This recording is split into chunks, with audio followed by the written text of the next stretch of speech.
Hey y'all, recently I created a lighting controller that utilizes WLED, an open source implementation to control individually adjustable LEDs.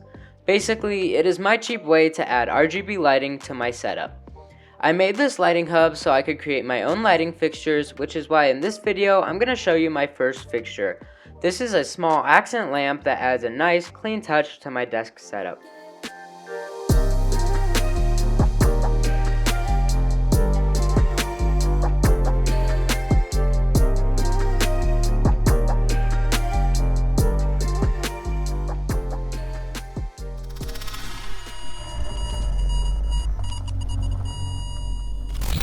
I always wanted a good looking setup like you see online, and the one thing that always shows up in every sick looking setup is a really cool looking PC.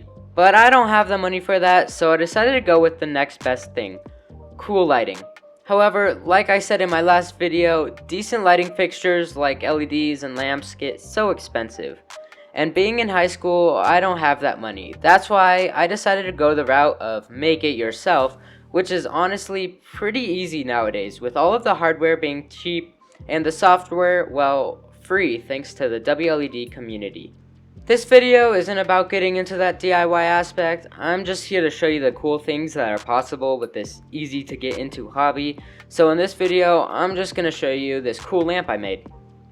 I decided to make a lamp of all things because it is small, but it adds so much to any setup out there. Plus, it really is easy to install. In addition, this lamp is 100% 3D printed, or at least the enclosure is 100% 3D printed. This means that it was really easy to make, as I didn't have to sand acrylic to make frosted glass or something like that.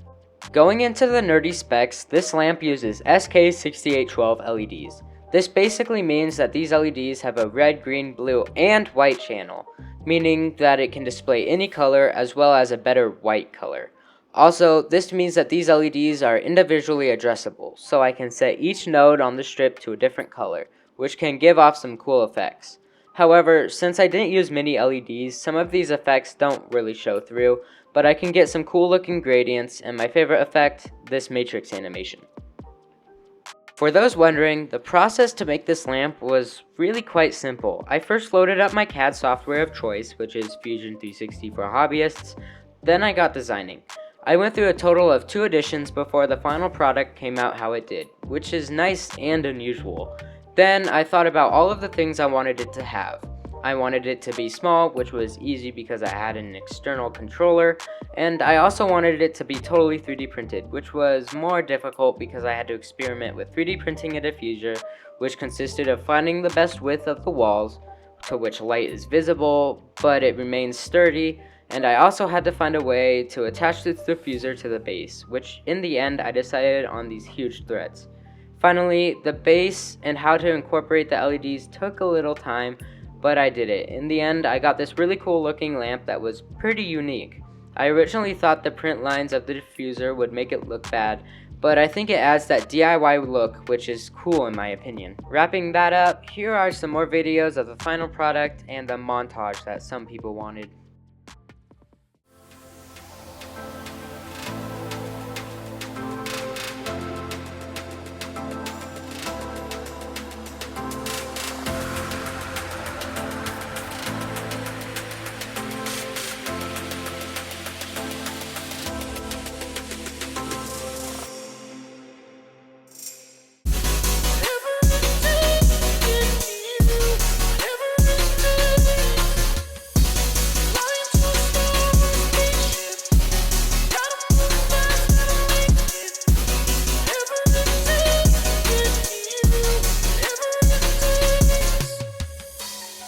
Well, that's it for this video. I really hope that this wasn't a waste of your time, and if you somehow enjoyed it and would like to see more videos, please consider subscribing to keep my procrastination away.